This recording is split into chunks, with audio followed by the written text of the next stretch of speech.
Hey, hi, hello, and welcome to the Afterparty, where the vibe is tough. The vibe's a tough one today, gang. It's a tough one. It's like a big news story broke kind of just as everybody was arriving to the party, and now we're all here, and we're like, hey, it's a pretty sad celebrity we liked all died, huh? We're gonna have to talk about this, huh? Yeah. And here we are. But there is so much to cover from these 3 episodes. I feel like I say this every time now. And there's so many great questions from the Discord, from Instagram, from our website. So players, how are we feeling generally? And Eric, what was it like to watch us all do a big fail? Oh, I think that's the question I want to start it with. was awesome. Fuck you. It was awesome and good. I enjoyed it. Yeah, I can imagine it was fun for you. Yeah, it's because I hate all of you, which is why I spend so much time. We've never actually failed a thing like that before. I imagine it was fun. Okay, so I thought about this, right? I thought about this in regards to everything that's happened on Join the Party before. Things have gone badly. It just not this badly. It has not been because we were doing a skill challenge. It has explicitly not gone the way that it has been diagnosed as failure. So yes. Obviously the word failure or wasted came up on screen, right? But things have gone so badly before in smaller ways. For example, in Camp-Paign 2, when Julia had to deal with the trolley problem. Oh yeah, that was terrible. That was an explicit failure. Yeah, but there weren't like hundreds of civilian casualties afterward. I would say also the Bachelorette party arc all the way back from Camp-Paign 1 went very badly. Yeah. That's on you guys, though. I wasn't That's there. true. Julia did that. A lot of the stuff in Monster of the Week was middling at best and saved from the brink of destruction at worst certainly in some cases. Yeah, but that's the vibe of Monster of the Week. Yeah, but you just don't know. You don't know that you failed, I think is what I'm trying to get across. This just happened to be the word failure came up on screen. We failed to get actual explicit game within the game. Yeah. So guys, let's freeze frame with the stadium crumbling around us, civilians drowning in the sea, and back up to episode 19, where we pick up in the upside down wizard tower, where Cammy is watching the body of the first person to ever choose her lay on the ground, talking to Laurelus. That's also where Troy has to shoot his best friend 3 Lips, and Umbi gets held up at gunpoint by the end of the episode. So it's really just a full throttle, jumping in with both feet to this last string of 3 episodes. Stakes felt real high that episode. Stakes felt real high the past 3 episodes. So yeah, it did. And Julia, we're gonna open with a question from Saved Man. Hey, you okay? I'm fine now. In the moment, I certainly wasn't. This is so fun. I love this. This is great. Yeah, I'm fine now because for us 6 weeks has passed, so it's fine. I'm good now. I've forgiven Brandon. I've forgiven Eric for killing that person in front of me. I didn't ask for forgiveness. Okay, I forgave you in my heart though. I didn't explicitly forgive you to your face, but I forgave you in my heart. Oh, that's good. That's good. Yeah. Nothing is funnier to me than the first person who picked you for who you were post curse died in front of you, and then you had to talk to a gym teacher for 30 minutes. I mean, the best part for me was this character who means a lot to Cammy and their whole backstory and everything like that, who I had met and spent maybe a total of 5 minutes of airtime with, almost immediately died, and then I had to roleplay like it was the most devastating thing ever, even though I had met her total 5 minutes ago. You made her up the previous episode. And then I had to go through the stages of grief. while putting sizes of balls in order. I think the thing that makes it just ironically hilarious as well is that she died from falling down a vertical ball pit. She did. It's gonna be funny. It's gonna be funny. It was a very silly death, and then I had to mourn horribly. Yeah. It's like one of those sad clowns, professionally sad clowns. Yeah. It's just funny. We do have a piping hot question, Broth, from Malignant Sloth Ooh. here. Slurp, slurp. Eric, did Lazarus... It's good. It's good, Julian. Brandon, can you isolate that and put it on the soundboard? Mhm. Yeah. Thank you. Did Laurelus pop up as a result of the games happening, or was he more of a deity that already existed and clung to the games as his largest possible source of power? Did he start the games? I'm so curious about spirits and magic users in Verda Stello. How did he know Baba Rutabaga? World building question. question. World building question. That broth is full of delicious nutrients. There's Good carrots indeed. in here. Wow. Slurp, slurp. Slurp, slurp. Yeah, so Laurelus was really interesting for me, which is so funny that Cammy was put into a dire situation immediately, because like Laurelus has such low level amounts of power because of what you said, Malignant Sloth, clinging to the games and their existence. If you remember all the way back in the first episode, it's like the games were part of a quasi-religious spiritual ceremony that got separated from that stuff as the modernization of religion and Verda Stello and et cetera, especially of like, you know, as it fit with pirates and everything. So, yeah, that's why he could only do so much and why he wasn't that helpful. You know, it's like you couldn't clap your hands and say everyone believe in the spirit of the games because we're so far past that. Like if we're Brandon. playing, if we're that didn't happen.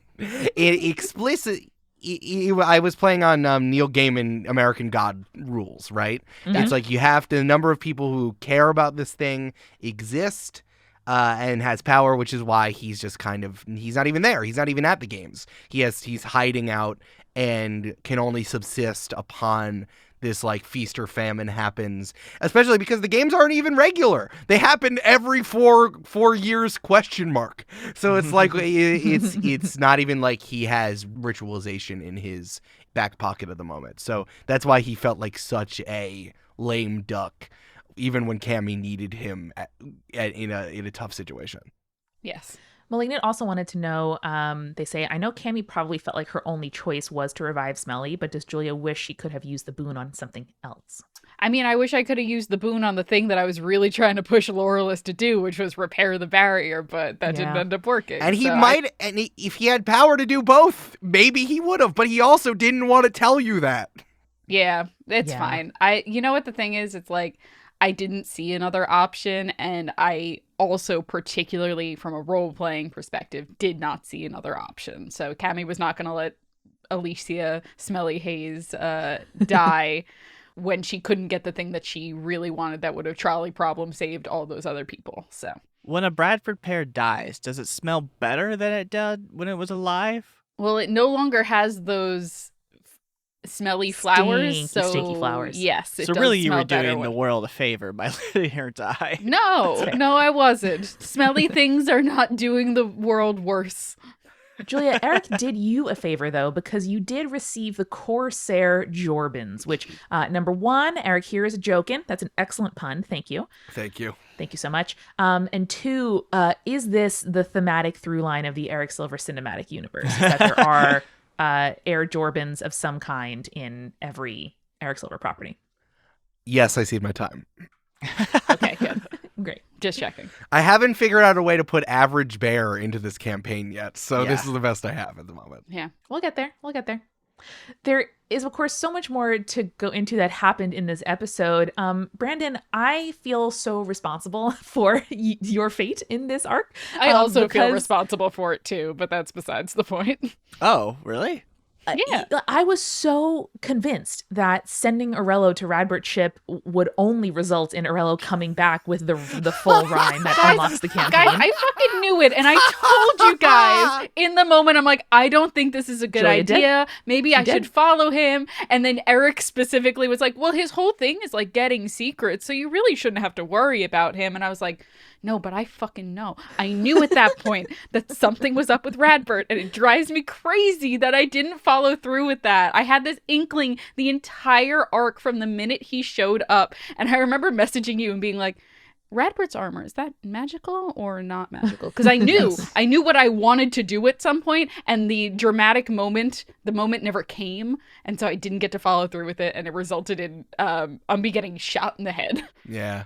Yep. Yeah.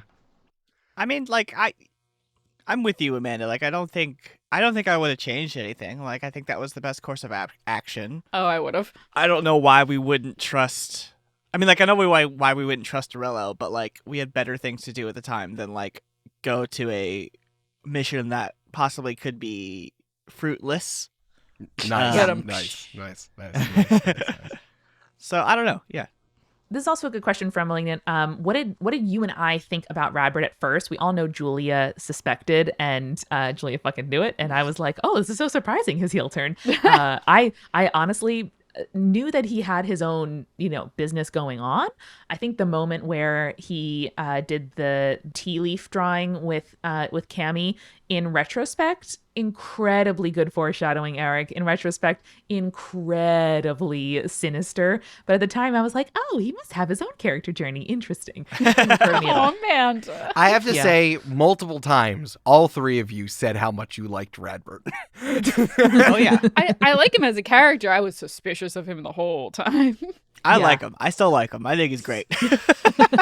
I like him too. I like Radbert a lot. He has a funny voice. Turns out he's very powerful and he's really good at stuff. And it's funny. His whole character vibe is funny. So I still like him too. Traby, a new patron who asked some excellent questions this time around, so thank you, Traby, said, bravo, Eric, on the heavy but subtle foreshadowing throughout this entire arc. There was the peculiar behavior of Radbert, Three Lips' shipwreck having rock grubs on it, the shortage of rock grubs from the vendors, so many brain blast moments in retrospect in these past few episodes, and I wonder if I missed other small details in the arcs like these. I still can't get over the fact that you had Amanda create the snack, even though Fucking yeah. regardless Yeah. of what the snack was going to be, that was going to be the thing. And like, Yeah. that threw us off the scent so precisely. Yeah. Yeah, it really did. Let me see. I'm looking at my notes here from the first episode. Oh my god, yes. Peel back the curtain. Oh, So this is my note. Audrey, Queen of the Damned, is nearby, stealing craggish fermented blank and laying it as a trap for a massive sea monster will destroy the entire island. Maybe the anglerfish is the thing that knocked him over. Maybe if Three Lips was paying attention, etc. And that was all from the shipwreck episode. Three Lips was not paying attention, did not see it. I was thinking about the anglerfish from the first campaign for the first thing coming in, but I wanted it to be a different sea monster. And that's why I knew there was something on board a craggish ship that would have attracted sea monsters. And that's why I asked Amanda what it was. Right. Damn, dude. Yeah. Interesting. Because I put Yeah, rock here's- grubs in caps, which means that I filled it in during play. Yeah. Damn. Damn. Damn. Damn. I'm still really mad at myself. I think someone else asked, like, hey, when did you guys figure out that, like, the rock grubs were, like, Mhm. connected? And I said, in my head, I was like, literally never. I asked Eric at the end of that when an enemy finally breaks through, what the fuck did I miss? Because I knew that I was missing something. Like, I was, like, doing that little meme of, like, all the numbers running through my head. And I was like, what the fuck did I miss? And then you were like, the rock grubs. I'm like, fuck! Rock grubs, yeah. The rock grubs! I mean, you Shit. heard me in episode where Julia was like, hey, idiot, go look at the rock grub barrels. And I'm like, oh, yeah, let's go do that. Well, but I was completely off the mark, though, because I thought, like, now that he released the rock grubs, they were, like, infected with zombie disease, and they were gonna, like, spread zombie plague via the food. Yeah. Yeah. I mean, I was completely Yes. off. A lot of people has suggested that the plan was like from the Dungeons and Dragons movie where like where you spread disease that way. And I write better stories than the Dungeons and Dragons movie. I Sorry gotcha. that my brain couldn't come up with a better story, Eric. I think Eric would also not give us like an infectious disease plot right now. I'm just Yeah. saying it's a little That's soon. me. I Yeah. don't think he'd do that. Yeah. The practical effects in Eric's campaign are also way better than the ones They from are. the True, movie. absolutely true. They are. Mm-hmm. We also have a number of questions about the duel, and I love how the thing I was most concerned about, at least for me as a player and Tori as a character of the duel, was happening alongside this like broader existential threat, this like NPC death, this like huge risk to public safety, and yet we still care about the duel because the key is something we need. So I think that was just like really beautifully arranged on Eric's part. And I really felt that tension as a player where I was like, fuck, like I want to go help Umbi. I know Amanda, but Troy doesn't know that Cammy is in distress right now. And yet, there is this like, there's the small stage and then there's the large stage, and both of them are really high intensity. And it was great. If only like there was a spell that could like If allow only. your other players Yeah. to let you know, hey, Weird. I'm in trouble or something Huh. like that. Huh. I don't think that weird. Weird. I haven't seen And that. if only it wasn't like, a third level spell, the highest spell that a certain spellcaster could use at that point. I think Yeah. I've gotten pissing off Julia down to it like You have. You precise truly science have. at this point. Yeah. I'm pretty proud of that. You're It's like on a merit tear badge. with these 3 and the next episode. You're on an absolute tear. Oh boy. Ooh, Yeah, boy. you guys don't even know. It's great. Well, speaking of the duel, Malignant wants to know, did Radbert lose to Archimedes on purpose to get back to the ship faster and not have to be in another round of competition? Yeah, can I tell you guys the plan, Radbert's whole plan? Yeah, please. Please. Reveal it to us now. So here's the thing. That's why Radbert was bad at this. He is bad at it. He's not good at shooting. But somehow he wrangled an invitation and he was just there. It was about being on the island, setting up the rock grub trap, and then seeming as unassuming as possible and as kind of like folksy and chill and fun as it was. So yeah, so in the final round, he wanted to lose immediately so he could go down to and set up the final part of his plan and then get out of there, which he ended up doing successfully while also dealing with Umbi. Was surprised by Umbi on the ship, obviously. So 100%, yes, that was his whole plan. Good shit, man. Who did he lose to in the battle? Do you remember? Or in the duel? Do you remember? Archimedes. Archimedes. Tight. Of course he Cool. did, because Archimedes is so good and perfect. Yeah. You're sweet boy. Your sweet acolyte. I love Archimedes so much. There are a lot of these NPCs I really enjoyed. Like Continuous was just there Yes. to make Julia unhappy, but everyone else But it I was just so good. really enjoyed. Oh, we call that the Brandon maneuver. Well, here's a question from Tasha Leah. How's Troy feeling about Three Lips right now? Does he see the revelation as a betrayal or as a badly executed attempt to get out of hurting his friend? And some others, Malignant Nikki, others were just saying like, how, what's the relationship like? How is Troy feeling about Three Lips? And I mean, I think Troy's major feeling is feeling badly for Three Lips. I think he feels badly. Three Lips doesn't trust him. He's being faced with the consequences of his own actions. And as a, favored son and himbo, I don't think that's an experience Troy has had before. And so Troy trusts Three Lips. Troy trusts that Three Lips is doing something that is best for him and for them. And so he's not mad about the outing. He gets it. And he thinks that, if Three Lips did it, it's for a reason. And even if it harms Troy, it's probably necessary to save Three Lips. And maybe that's naive. Maybe Troy's attitude's going to change over time, but that's where he's at right now.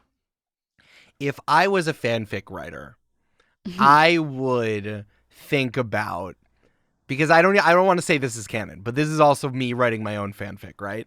Is Yeah. like Of course. Three Lips could have been concerned that people knew Troy was there.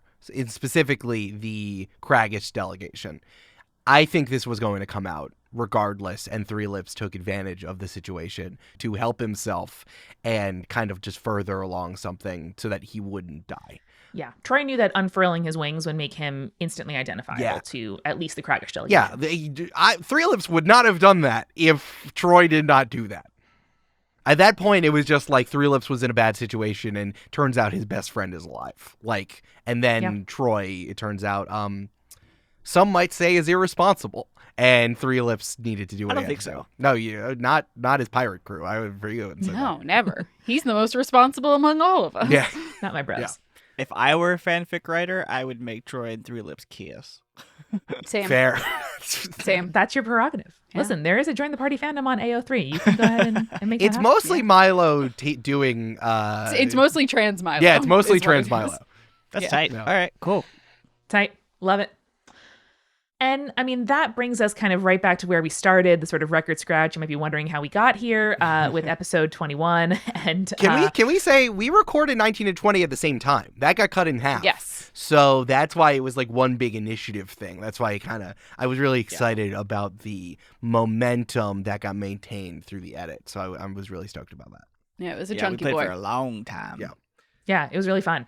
Brandon, how did you approach kind of dividing that edit up? Eric, how did you approach sort of structuring the initiative when we, if I remember correctly, we sort of decided partway through to kind of go the full length? How does recording 2 episodes at once and editing 2 episodes or one recording into 2 episodes sort of change the process for either of you, if it does? I mean, from my side, I'll go first, Eric, because I think it's easier. It's pretty simple. I just look at the time in the raw audio, cut in half, and then roughly find a good cliffhanger, and then edit to that point, see if it's long enough, and then go from there. It's pretty much the same thing as editing a single episode. It's just finding the good dramatic moments, Mm-hmm. And we have experience doing it from the campaign. So Yeah.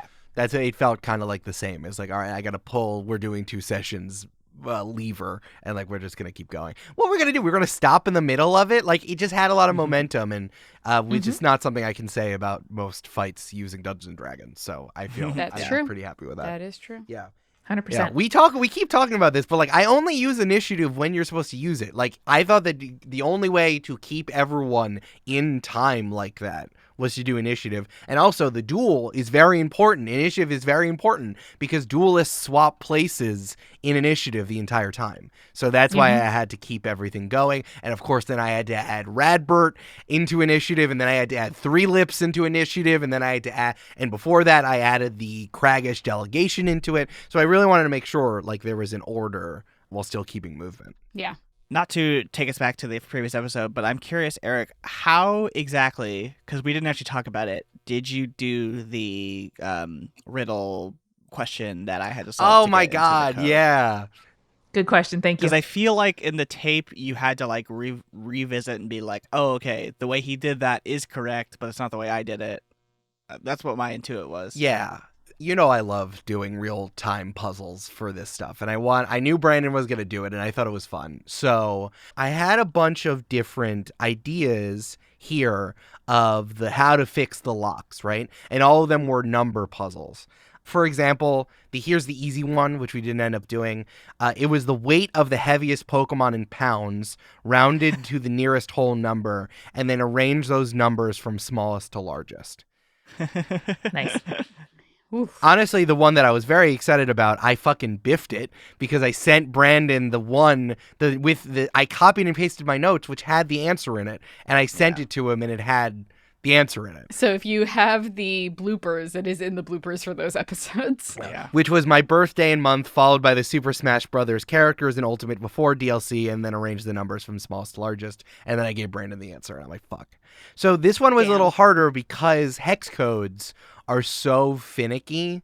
I was just trying to think of something, and we did our best. I also tried to match it. That was one of the acceptable answers of what you would be able to figure out were the colors for Nashville Gold and Celtics Green. It's different depending on what's on the internet if you use a hex picker, and also what they use in the marketing department, So, but Because it's a physical color that they render digitally, and so it's not like a digital only color. That's that's the pure thing. yes.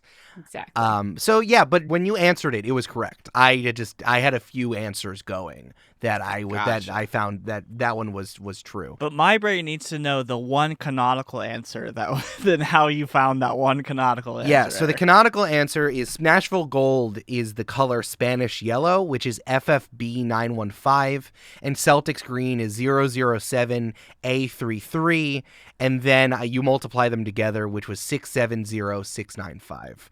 But you ended up doing, it's just that Spanish Yellow and Celtics Green were the ones that were a little twisty. Here's the hardest one, which I really wanted to do. You had to get the street number of my current apartment plus the address of my high school, and those numbers in a row were it. That's truly insane. Yeah. Oh, I wonder if I would be able to find your high school. Because I don't know that off the top of my head. Yeah, exactly why it was the hardest. Yeah. You'd have to Bamboo. Google him like Eric Silver High School, and then the town that you hopefully remember he grew up in. Yeah, exactly. I do know that. Yeah. Yeah, you might have been able to figure it out, but it was that one. It just would have taken a while. That one would have been the hardest for sure. Incredible. Mhm. And I kind of liked it. I wanted you to bust in when you had answers, so it was kind of fun, being able to come back and like deal with your thing only when you were ready to kind of Right. like mix up a little bit. I know I said this in a previous after party, but I'm so glad that it wasn't just like, Troy, shoot over and over again, because clearly my luck with dice rolling is going down. And also You're that would've becoming just Brandon. been What's happening? incredibly boring for me. So I love that there were lots of different like ways and puzzles in the game of celebrity and all of that. That wasn't just like, hey, roll a DC to hit. I am like a black hole of bad dice rolls. I just You are? drag everyone down into me. What a fun journey. I have to cast spells so Brandon doesn't curse me with his dice rolls. All right, speaking of rolls, Eric, let's get into the skill challenge from episode 21. So Maximilian wants to know, did the average of the rolls or something like that before the skill challenge determine how many successes the crew needed to win it? Oh yeah, I realized that we didn't say that on tape, so I was curious about that too. Yes, that's true. It could have been My 2 did not help on that one. It could have been anywhere from 6 to 8 successes, and you got the hardest one. Bummer. Oh, so you Oof. had like a range, and you were like, if you rolled poorly, it'll be the highest one. If you roll well, it'll be the lowest one. It was also partially determined on the choice you made on what you were doing. You also did the hardest possible way to deal with the situation, which is try to engage the sea monster. That's why I asked the question in the beginning, like, what do you want to do? Are you getting at the sea monster? Are you escaping through the stadium? Are you just escaping through the water? Any engaging in the sea monster would have been harder, which is why I was harder on you in regards to that dice roll. Got it. Yeah, I thought you were going to escape through the stadium. I thought you were going to run through or try to just get on your ship and get out of there. I had a whole bunch of questions lined up for running through the stadium, but it turned out that I didn't even need it. You were just going to do the thing that you were going to do. Well, you see, Eric, my colleagues, players, friends often forget that we are pirates and playing a pirate campaign, and they want to like help people and shit. So, it was inevitable. God forbid we try to be altruistic here on the podcast. You make it more difficult for us. It's fine. Whatever. See, if it were just my decision, I would have taken this opportunity to rob everyone's pockets and then and leave. You're always down to do whatever you want, my guy. So, we would have just left you in the crumbling stadium while Troy and I did the actual play. Yeah, we've already seen what happens when Umbi does what he wants to do. He blows up a floor and it falls all over everyone. Well, with the way that Brandon was rolling, we might have been better off with Umbi just not being here. Wow. All right, whatever, Julia, Miss 2. Whatever, Absolutely torched. man. Mr. Nat 1. Guys, let's all gather around this rock grub fondue that I have created for us. Come on over. I'm going to open the windows, get the stench out. I'm going to just run into the kitchen and grab all the crudités, and I'll be right back, okay? I don't know if I want to come right back to that. You have a few minutes. Let's see. I gotta go get my respirator mask. I'll be back.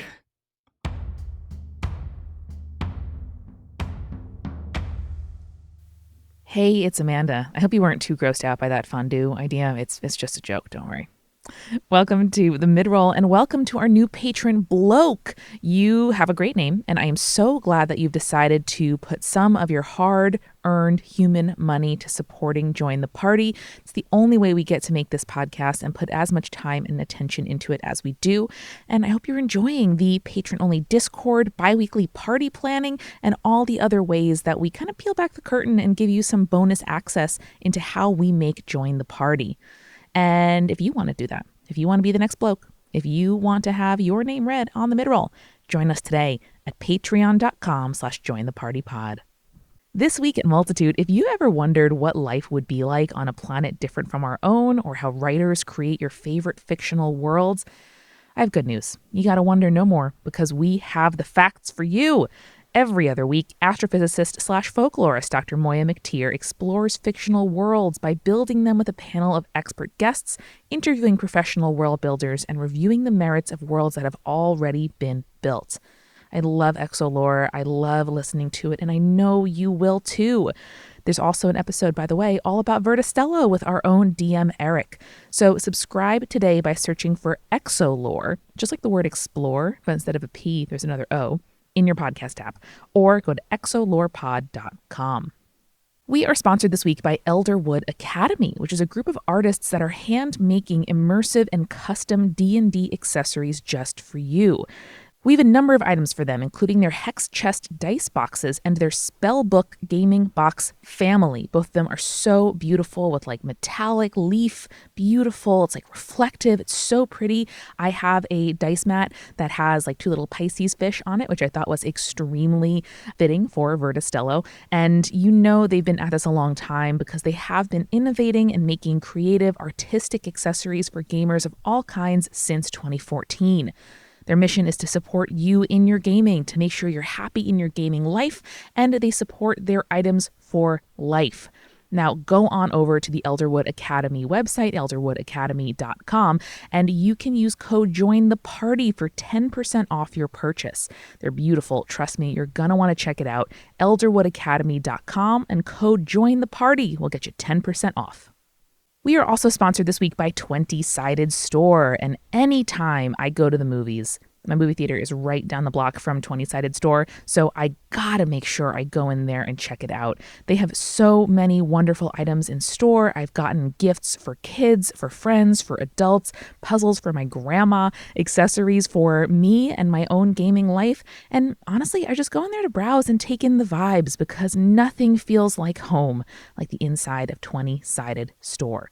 So seriously, if you're in New York City or visiting Brooklyn, go ahead and see their spot in Williamsburg. It's 280 Grand Street, or no matter where you are, you can go to 20sidedstore.com where code PIRATE will get 20% off your order online.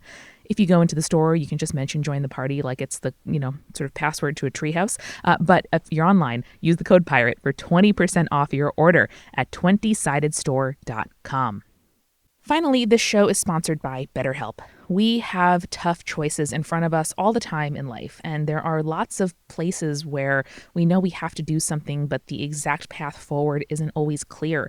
I definitely rely on my therapist to help me deal with situations like these, and whether you are dealing with stuff about work or relationships, friendships, anything else, therapy can help you stay connected to who you really are, what you really want while you navigate life, and that helps you move forward with more confidence and excitement, and not just like the white knuckling of like, oh, I guess this will be okay, that I often feel when I'm sort of in my more vulnerable moments.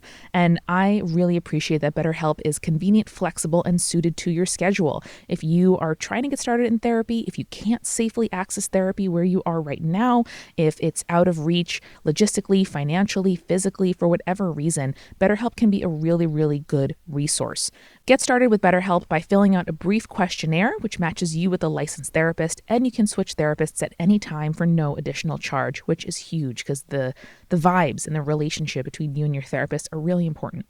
So let therapy be your map with BetterHelp. Visit betterhelp.com/jointheparty today to get 10% off your first month. That's BetterHelp, HELP.com/jointheparty. And now, let's get back to the show.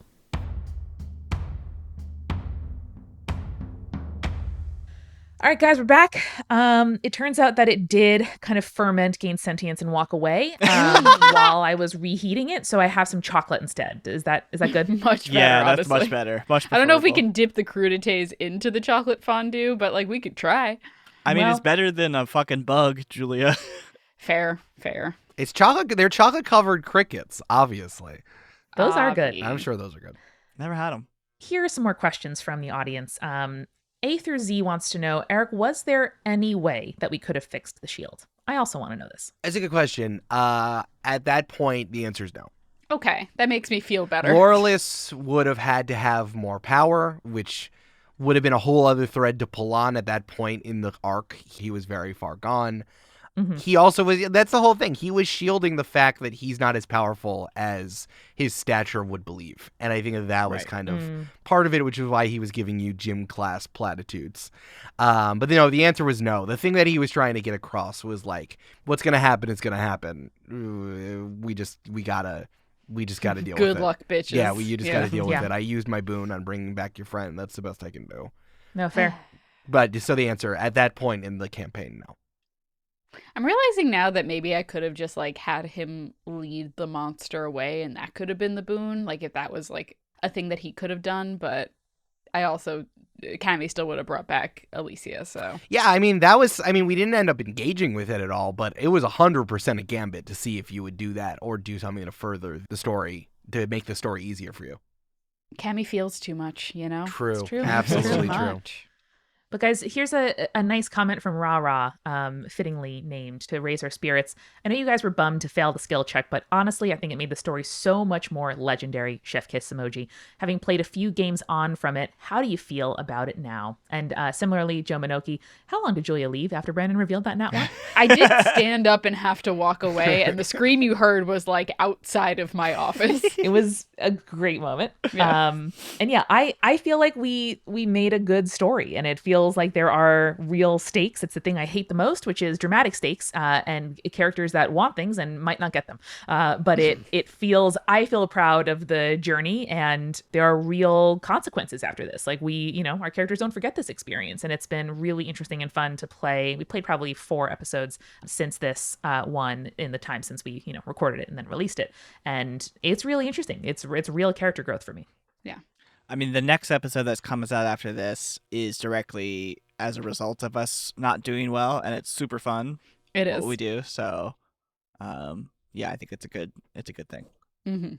Eric, how about you? I know you were joking that it was fun to see us stew know the if that was a consequences joke. of our actions. Oh no, it was tight as hell. I loved it. I don't know. I mean, the thing you do as a DM is you kind of just like set the top up and you see what happens. You rip the Beyblade and then it flies in different directions. It's like, I like that you engage with the mechanic. I think that all of our game mechanics in this arc have been the literalization to see what happens next, play to figure out what happens, which I think is the thing that I focus on the most when running this thing. So it's like, you were all so close to doing it. This was also incredibly hard. And you had great ideas. The way that I've re-looked at skill challenges, I went all the way back to Matt Colville's skill challenge stuff, and being able to run it a little bit differently than I have from back in Campaign 1 was really fun. Really keeping it open-ended for you to do whatever you want as long as it was targeted towards the goal, I think was really neat. So, you win, you lose. I think that that's part of also how this particular arc went, and also what we've been doing since Campaign 2 is like things happen when you guys aren't watching. And unless you all take a bead on it, like you all pulled on threads like 70% of the way. You pulled on 3 different threads 70% of the way. And because one wasn't pulled, you didn't stop it. And I think that's how it do sometimes. And then you try to make a big Hail Mary pass and it didn't happen. And, it was dramatic. I'm happy about that. That's what it is. Sometimes that's how it do. Sometimes that's how it do. One thing we did manage to avoid was PC death. So that's that. And just selfishly, that's good for me. Mm-hmm. We were so close, though. Yeah. To so 2. To 2, we were so close to. Wait, 2? Who's the second one? You also went down during that skill challenge. Oh, but I wasn't even close to dying. Well, if Havana Tropicana hadn't healed you, yeah, you might have died. Oh, I see. That was awesome. I also loved that. That was my favorite part. Was when Brandon like waved off Havana. That was awesome. I loved that. Yeah. But Amanda was close to insta-death. That's what. Yeah. I was close to full character death. Yeah. And Nikki wants to know: would Troy have actually died if Eric rolled higher? 100%. 100%. I don't know, Eric. You sat on the tape. You weren't sure, so. I don't know. What do you think? Well, let's talk about it. Because so here, Matt Lena wants to know, how would you have handled it if Troy had indeed died? Are you guys open to character death at all? And Nikki also asked, like, how do we feel about main character death? Is that even on the table in our campaigns? I think it would have been interesting if we had to then pursue a arc where Umbi and Cammy had to hype up Laurelus enough to give him the power to bring Troy back to life. Yeah, that might have been cool. In my mind, Troy absolutely would have died. If as we talked about it, I was like, oh, like I don't even know the rules for this. Like we were all kind of being like, oh shit, like what is this? Because we haven't gotten this close to it before. But like if he rolled that high, that's the answer. to me. At the time, I surprised myself with how high I rolled. I think that's what I was saying on the microphone. And I'm like, oh shit, if this had gone a little bit differently, because I can't keep track of all of your HP. It's just No. it turns out that this rule would have triggered and we have to follow the rule. If the number had hit there, I would have had to think really hard about if we had honored it. I probably would have said yes. I mean, I think if I had like thrown a huge fit, all of you would be like, all right, like let's talk about like whether or Amanda not would we have want to started like do crying. this. I can't imagine you throwing a fit about that though. But like I mean I feel like my character's journey in campaign 2 really prepared. Like I am fully on board, dude. Like if that's what happens, that's what happens. And I think you are all good collaborators. I think Eric, you're a good GM, and you would not have been like, fuck you, your character dies. But I would have been like, all right, my character dies. Like let's play this out. I think of the three of us, Amanda would be the most prepared to deal with a character death. 100%. Like, that's not even a question. Because, like, you basically have gone through that already. Like, even though it wasn't quite character death, it was definitely character reset. And you know what? It was exciting, and I liked it. And I, very slowly, Eric is acclimating me to being okay with characters going through tough times. It would have been interesting to, like, I mean, we have a built-in quasi-mechanic for undead already in this campaign. So, like, That's true. bringing Troy to Audrey, making a deal, Yes. having zombie Troy, you know. That would have been cool. That's what I'm thinking, is like, maybe Amanda would not have had to roll up a new PC, but we would have dealt with Troy being dead, I think is the best thing to say. Yeah, here. we would honor the fact that like something really necessary would have to happen, like a big intervention to bring some version of Troy back. Maybe Amanda would have rolled a temporary PC while we pursued the bring Troy back to life. Yeah, something like that. arc. Yeah. Make Amanda play Arello for a little bit. Oh my god! could- yeah. I Or, couldn't oh do my it god, justice. imagine Amanda coming back as Lucky Edie and us having to deal with that. And Umbi Incredible. being like, I'm ambivalent about you. And Cammy being like, I hate this person. A Lucky Edie as an investigator with like all of these trinkets to do stuff would have Yes. been wild. Ooh. Trades her knives for like magnifying glasses. Or like she just pulls that stuff out. Yeah, she attaches different things to her knife hand. yeah. That would have been tight. Guys, we could throw away the next couple episodes we recorded and just go back Yeah. and kill Troy if you want. We could just revamp the episode and everyone It's re-listens. true. They're like, when did Troy die? Yeah, just replace that audio file. It's fine. Nobody will know. I think the thing I more wanted to get across, which was that Kid Cervantes is a motherfucker. Oh, yeah. Yes, Eric, fabulous transition, because the question surgeon Michelle Spurgeon would like to know, what kind of build was Kid Cervantes? He packed some nasty punches. Not a build. Kid Cervantes just can fuck you up. It's like, again, like when you make NPCs, and I think people should do this when you're making up enemies for fights, give them HP. Definitely give them HP. Like, we're playing a game here. You got to give them HP. You can make it squishy. You can change the HP if you want to extend a battle or end a battle. Fine, give them HP. But, like, you don't need to do anything other than just give them a series of attacks and vibes. So it's like, I had one where the first attack was going to be a big shot, and I could only do that once, and then I crit. And so, bing, bang, boom, here we are. And I even then I just kind of pulled. I have like a DM screen like from Dungeons and Dragons. At one point, we did like call you out for pulling it out, and you were like, "Yes, what's the cost of a wheel of cheese?" Yes, that's right. I use this a lot. There's a damage by level and severity table that I use if I'm just like throwing stuff out. And for level 5 to 10, a setback is 2d10, dangerous is 4d10, and deadly is 10d10. So I use that just kind of a way, because I kind of like rolling d10s. I'm really stuck in rolling d6s, so I try to refer to this to keep my head out of that. Damn, and Julia, I was telling you the other day that I felt bad for D10s because no one rolls them. Eric's rolling them. Eric's the one rolling those D10s. Yeah. So that's what I was saying about the numbers. They're very rangy when you use d10s, which I think is very fun. Damn. Queen Vanessa wants to know, was Kid always going to skedaddle with the key after the match with Troy? And Brandon, I'm curious what you think too, because you were really pushing, like, kill him and grab the key, Troy. I don't think we could have killed Kid Cervantes if we tried. Or, to try to steal from him. Yes. I mean, I wasn't pushing to like steal from him. I was just trying to get. I was hyping up Troy to win in the duel. That's what I meant. Thanks, bud. Yeah. Thanks, bud. I think your exact words were, kill him, take the key. Kill him, take the key. Yeah, but You know what? within You know what the you cheer rules. during a football game. Yeah, exactly. Yeah. So, Eric, was he always going to skedaddle with the key? My instinct is yes, after that bonfire where, he kind of opened up to us and we talked about what might happen if one of us does or does not win and does or does not take the key. This is another question where it's hard for me to say, much like would the arcane barrier have fallen anyway? At this point in this situation, yeah, the stadium was falling apart. Like, there is a cataclysm. He was going to win, take out this person who underestimated him, execute on the deal he had, and then disappear because he's a fast dude and get on his fan boat. Like, Yeah.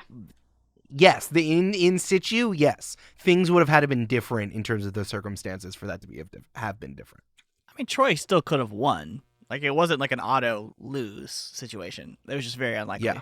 Yes. I think in the unlikely situation where Troy won, I think Kid Cervantes would have honored the deal that we made with him. If That's Troy my won, impression, yeah. Troy would have taken the key, 100%. Yeah. Honorable dude. I just think that Shit. the whole time, the three of you underestimated in numbers how powerful Kid Cervantes was. I didn't, Eric. I definitely did. I knew that cactus was here to fuck me up. You tried to fuck with him 4 episodes earlier. Yeah, but I didn't engage him in a gunfight. He Yeah, that's shot you. fair. Well, he shot the wall.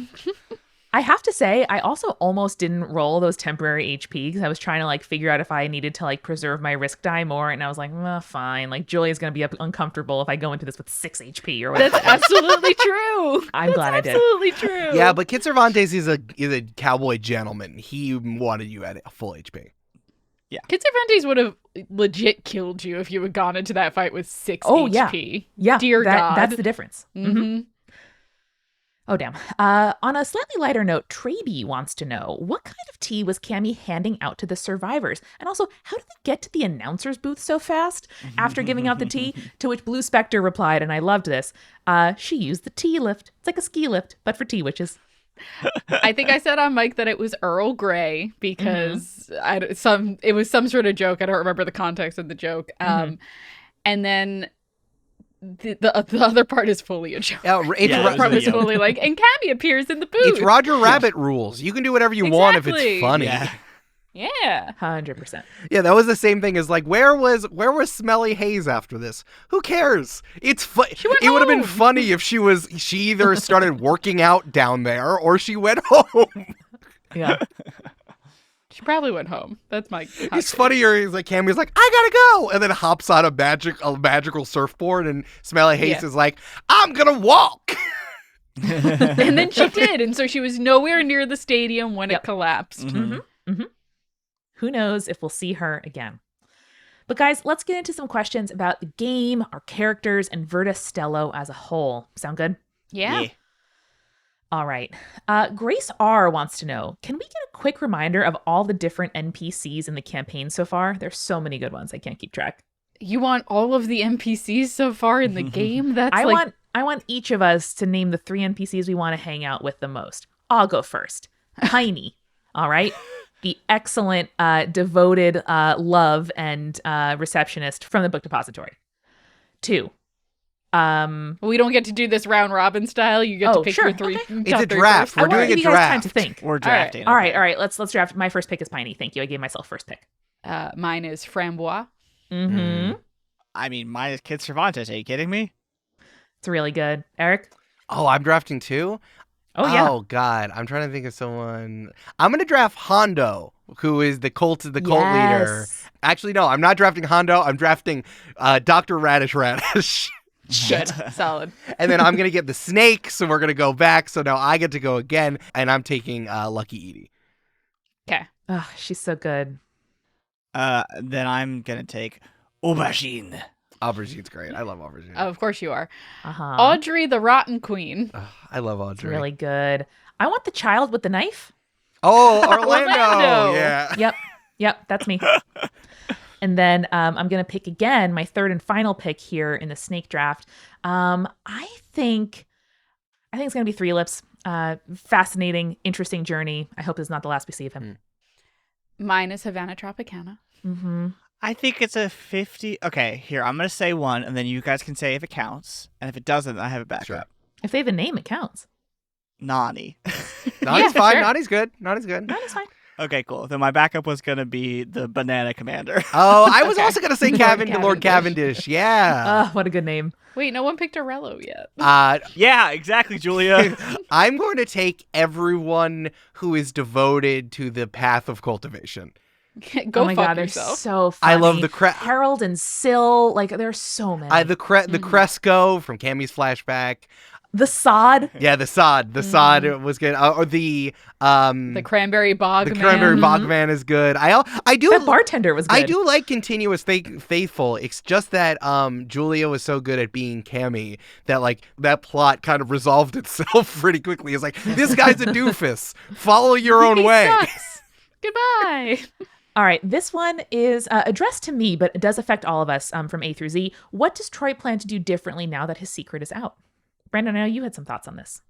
Oh, I mean, my thought as a player was like, let's just use it to our advantage. And I think that's probably Umbi's thoughts too. Not in a way that makes Troy feel bad or feel like a tool, you know, but just in a way that like, oh, my best friend has the ability to pick locks. Let's make sure we pick some locks, you know? Mm-hmm. But yeah, that's my thought. Manipulative. Is that a good word? Yeah. I think for Cammy goes, no kings, no masters. So as long as Troy is not like, yeah, I'm going to be like royalty and lord that over you guys. Cammy's like, Yeah. It's cool. He's still Troy. Well, Eric, I'm sure characters we encounter will treat Troy a little differently if they happen to know who he is. Who can say? JP wants to know, how did Troy's brother get the epithet the Haggard? I think he's just really tired. I think he's got big bags under his eyes. I think he's one of those children that you're like, that child looks like an old man. And it just that child lives some lives, man. It simply describes what Hyperion looks like. Mm-hmm, mm-hmm. In a very sort of medieval sort of way, I think they just all need an adjective to keep all of the same names like straight. So, you know, in the various histories of the Crags, I think we're getting low on adjectives.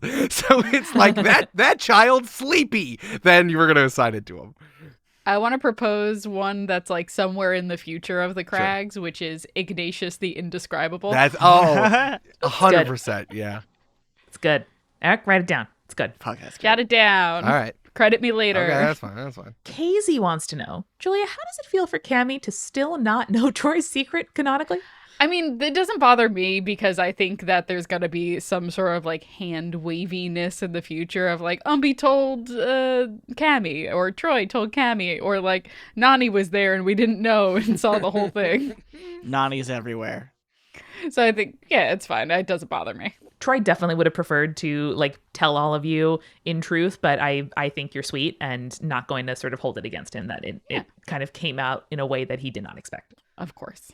Jess wants to know, does Havana level up with the crew in between arcs, or do they need to unlock more of the skill tree to level him up? This crew is going to need some more powerful healing if this is what they're facing this early in the campaign. Good question. No, you got to do the skill tree. That's the whole thing. We'll keep that in mind for next time. Yeah. And, you know, we only unlocked, well, we haven't put this on the skill tree yet because you can only reveal it once you go on down a road, since it kind of like, you know, Havana can't multi-class. Havana cannot be a religious doctor and a crunchy doctor right now. Oh, dang. So we're just kind of like unlocking more of that particular branch of the skill tree. I don't know if I want him to get more religious, but I would like him to have better skill sets. What if he gets so religious that he becomes an actual deity and he could just like, you know, change things at will? Brandon, what you've just described is my D&D dream. My dream is one day one of my characters becomes a god. Much like myself. Eric's quirking an eyebrow. Who can say? Laura Adan wants to know. Hold on, we've all played RPGs. You act like that's not the end of the skill of this branch, right? I don't know. True. I don't know. I was a big old idiot, Eric. I don't know, man. From our very earliest moments playing RPGs together, Julia loves a big sacrifice in order to gain some celestial power. Oh, do I? Oh, do I? Laura Adan wants to know, if a pirate newspaper... Wait, I'm sorry. I just think it's so funny me putting on the skill tree is like, all right, you need to do 2 amber and you have to kill Havana so he can come back as a god. And Cammy would be like, okay, Where's the knife? as long as he's cool with it. And he's like, no, please, No, God, I no. don't want this. Don't kill me.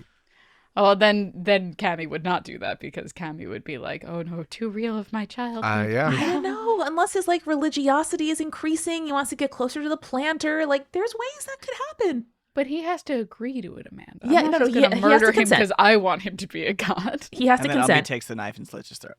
Damn. I'm just saying, I think I could definitely see a universe where he consents. Okay. If you went down a different part of the skill tree, he would just be like head of surgery. Okay. I just want to point chose it out. this- This is so funny that this all happened because Julia hates herself when she plays tabletop RPGs. It's fun. Is it possible Yeah. that we dig a hole to find treasure? and the Stop. treasure We are not is talking about this right now. Havana as a god?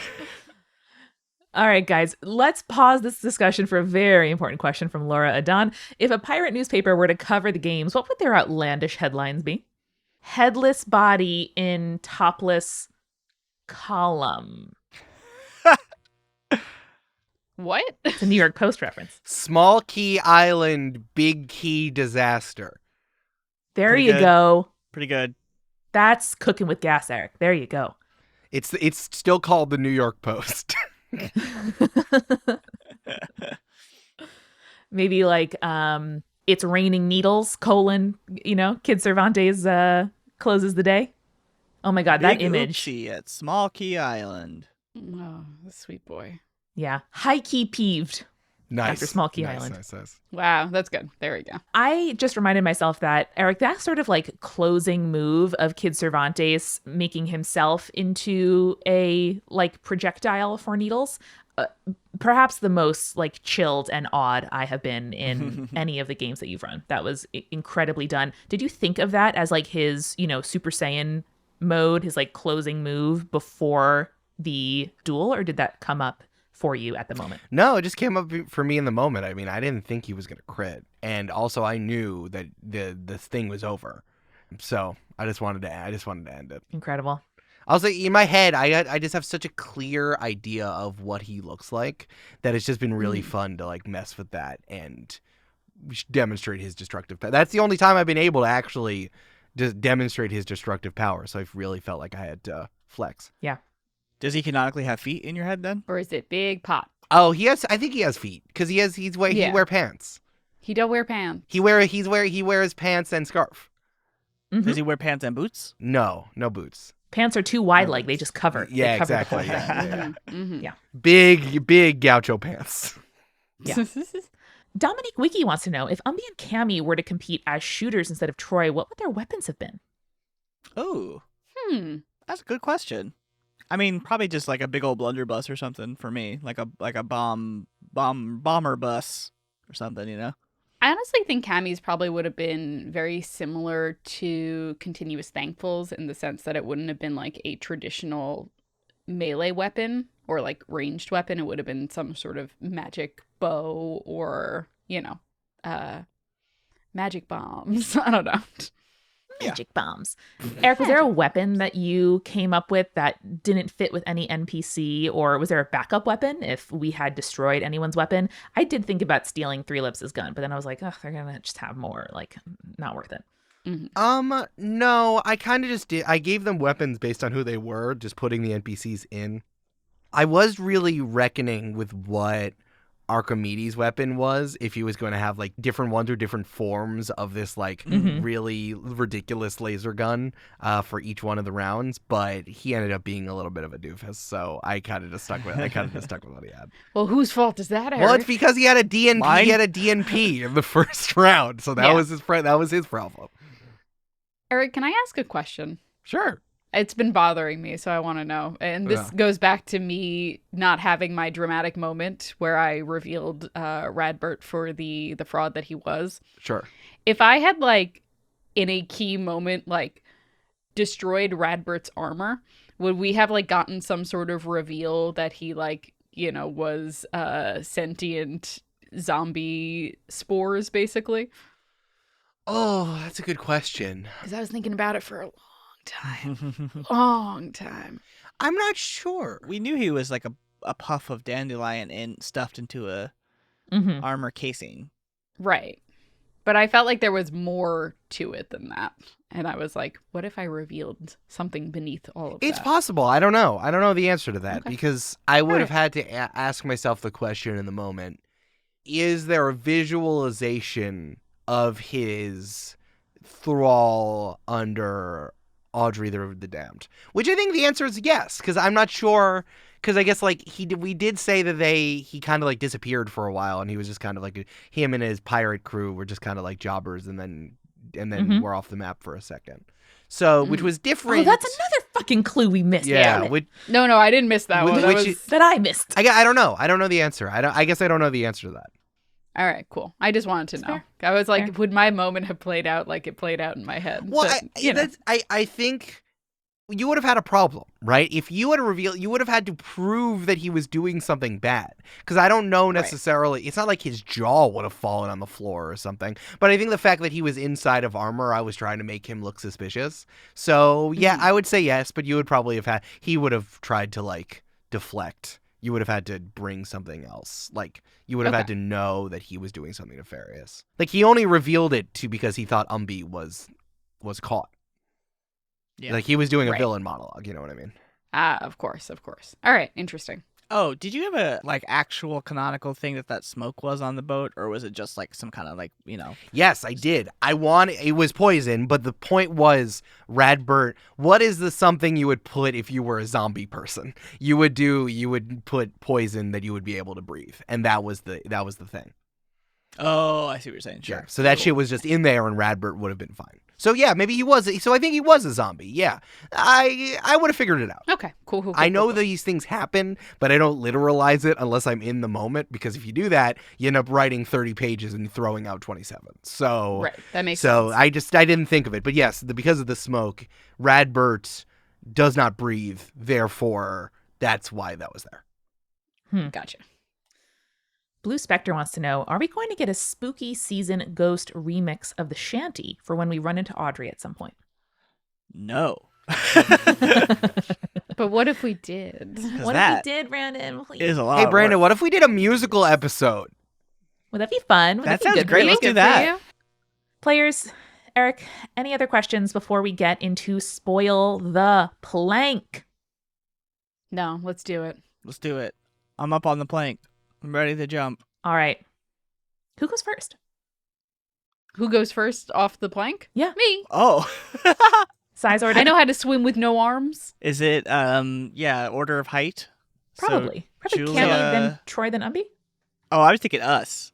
Oh, I was talking about us particularly, not characters. No, I was thinking characters. I think Troy and Umbi are similar heights, but Umbi's got that mass, bro.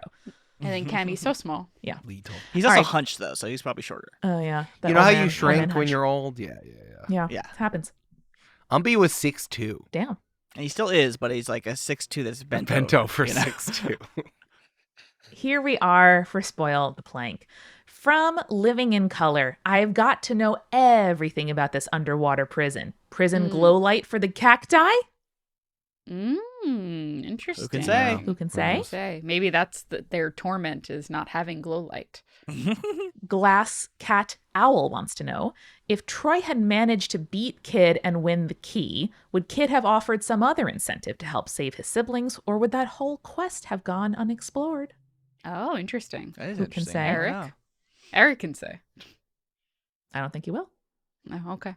All right. He's just shrugging at us. All right. It's true. I need to remind people that happened because Brandon gave a character who had no mouth a mouth. Like, Yep. well, Mm-hmm. lots of unexpected stuff happened. Fully who can I mean, say.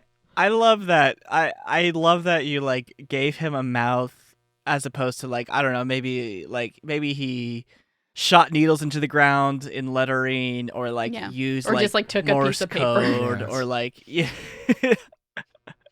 Just wrote out his answers. I don't know. I want to know what the hell happened to the mayor of Small Key Island after the stadium collapsed? Oh, I think say? he lost his election the next That round was for another sure. thread that didn't get pulled Brandon. on. That was another thing. Mhm. Yeah.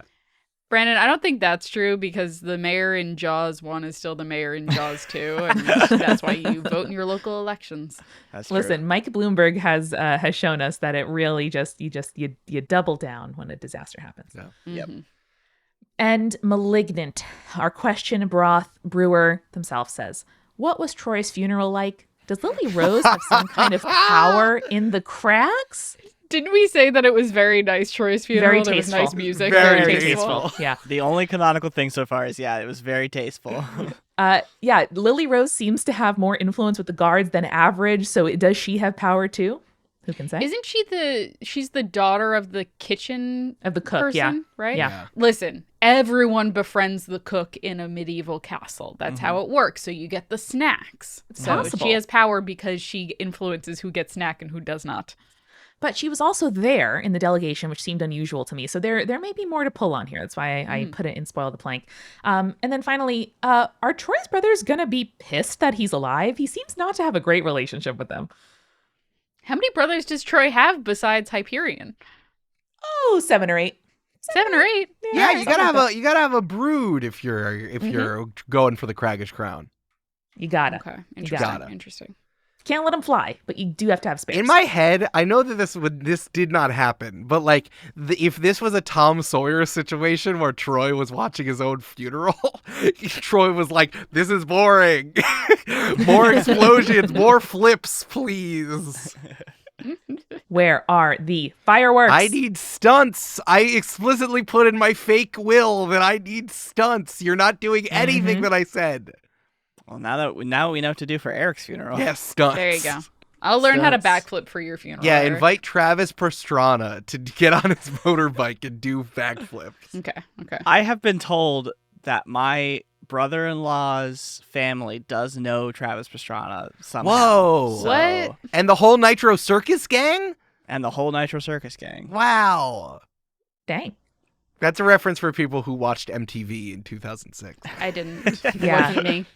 No, I was just, I was sitting here thinking about how, if it comes to it, which I hope it doesn't, I will hire Don Cheadle to reprise his role from the Ocean series of Don Cheadle playing a British man playing an American motocross driver to do some stunts. Oh, yeah. I'm talking heavy bikes. Heavy Yeah. bikes. Yep. Incredible. Well, guys, this has felt really cathartic. When Eric died, we were in rubble. Like Bonnie Rubble is trouble. I don't know that because I am American, man. What have my colleagues told me? I was just thinking about Barney Rubble. That means trouble yesterday.